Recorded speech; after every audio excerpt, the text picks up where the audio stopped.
திருவடியே நமः. ஓம் இடைக்காடர் சித்தர் திருவடியே நமः.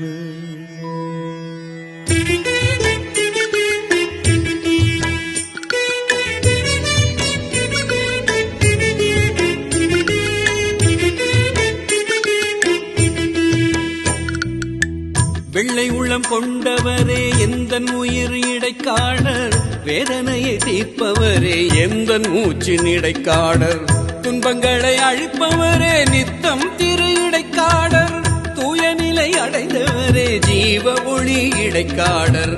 வெள்ளை